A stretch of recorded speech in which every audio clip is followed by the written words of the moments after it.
You're the head of the economics department. You were the chairman, and I was the chairman. Was the chairman. Yeah. But you of George Mason University. What makes that econ department different than most schools' economics department? Well, I think virtually all of my colleagues, there's just one that I suspect might be different.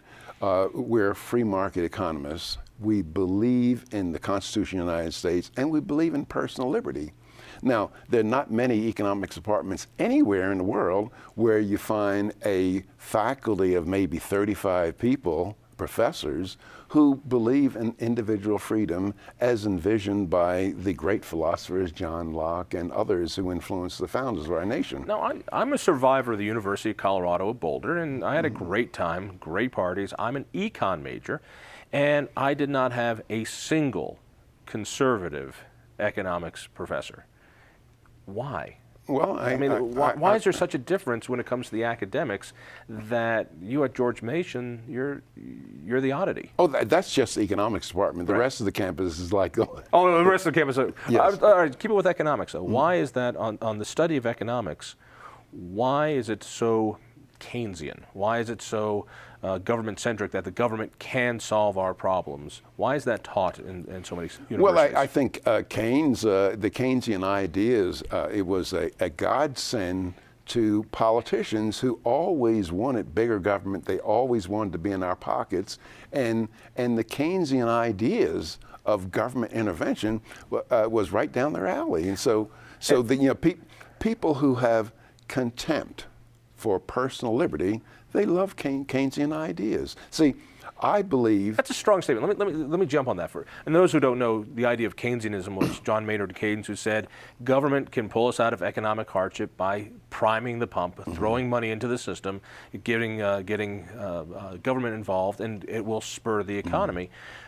Why is it that if somebody supports that, they don't support personal property and personal liberty?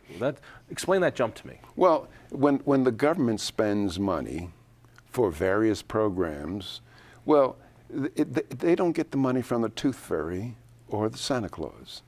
The only way that government can spend $1 is to first, through intimidation, threats, and coercion, confiscate that dollar from some other American. And if you think I'm being too loose with the terminology, intimidation, threats, and coercion, you have April 15th to check me out on this.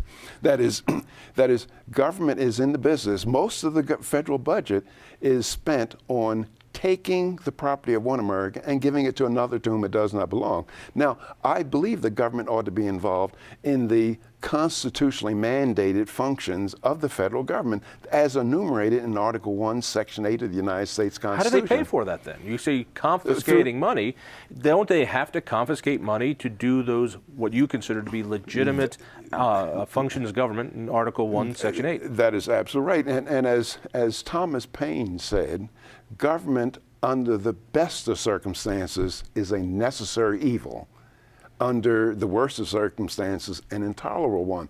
So we do need some government, and we do need taxation. But because government, the essence of government is coercion, then we ought to keep it as small as possible.